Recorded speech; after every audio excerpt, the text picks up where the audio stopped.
The Kilgore man that owns the birds doesn't run a rescue or business. He just has a passion for animals. And the family members I spoke with say that these birds became a part of their family. And this was the last thing they expected for Father's Day.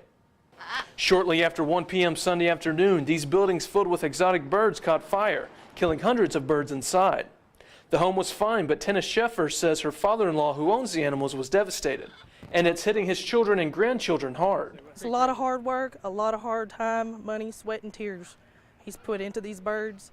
He spent his whole life working for. Firefighters responded within 10 minutes, but Kilgore Fire Marshal Brandon Biggus says the 3 buildings were all a complete loss.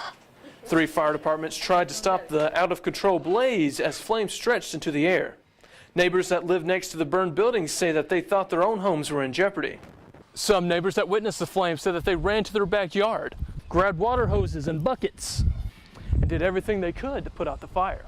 I went outside and I started spraying, trying to spray because, you know, it was just flaming. You don't know what to do when you see something like that. It's just terrifying. The 3 buildings were used to keep Tenna's father-in-law's bird collection of parakeets, toucans, macaws, and several other breeds next to his home off of Harris Street in Kilgore. Fire Marshal says the fire began because of the misuse of an extension cord.